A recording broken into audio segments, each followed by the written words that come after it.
ষাট গম্বুজ মসজিদ দেখবার জন্য যেদিন এসেছিলাম সেদিন প্রচণ্ড গরম ছিল এবং সে গরমের মধ্যেও আমি এই ষাট গম্বুজ মসজিদ দেখবার যে লোভ সেটি সংবরণ করতে পারিনি।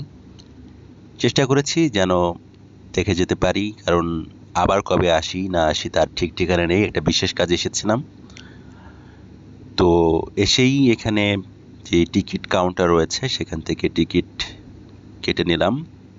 দেশি পর্যটক এবং বিদেশি পর্যটক এমন দুটো ক্যাটাগরি করা হয়েছে। সেখান থেকে টিকিট কাটার পর তারপর প্রবেশ করতে পারবো, কিন্তু একদম এসেছিলাম শেষ বেলায়, যার কারণে টিকিট পাবো কিনা এমন একটা সন্দিহান ছিলাম।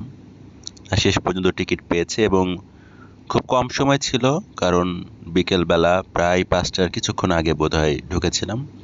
দ্রুত দেখতে হবে এবং দ্রুত বেরিয়ে যেতে হবে, কারণ এরপর আমি যাব খুলনায়। তো এখানে দেখতে পাচ্ছি বঙ্গবন্ধু কর্নার, তারপর একটু এগিয়ে যাব, সেখানে মূলত জাদুঘর রয়েছে। জাদুঘরে ভিতরে নানা কিছু সংরক্ষণ রয়েছে, শুধু এই ষাট গম্বুজ মসজিদ সম্পর্কিত নয়, আরও নানা বিষয় সেখানে রয়েছে। তো সেটা দেখবার একটা লোভ রয়েছে, এজন্যই যাওয়া। তো বাগেরহাটের এই গুরুত্বপূর্ণ একটি যে স্থাপনা ষাট গম্বুজ মসজিদ, সবারই আগ্রহ রয়েছে।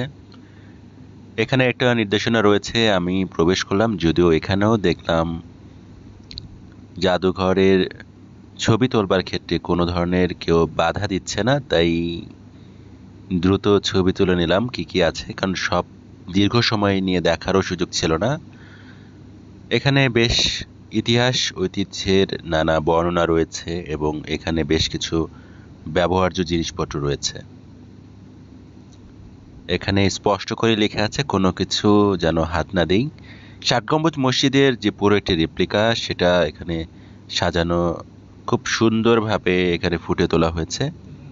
সবুজ চত্বর এক ধরনের ছোট একটা ফ্রেমে ফুটিয়ে তোলবার চেষ্টা।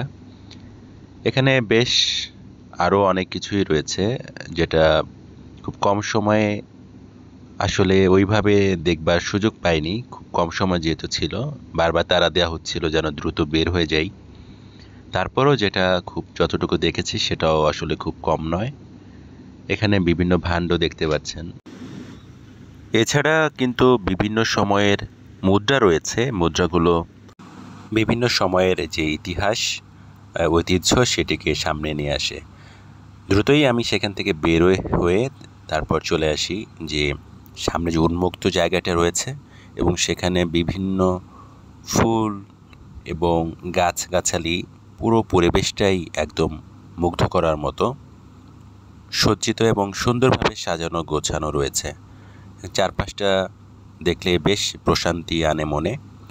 এখানে এই যে মূল স্থাপনায় আমরা যে ঢুকবো তার একটা গেট দেখতে পাচ্ছেন, তারপর সেই গেটটা অতিক্রম করব, এখান দিয়েই মূলত প্রবেশ করব ষাট গম্বুজ মসজিদে।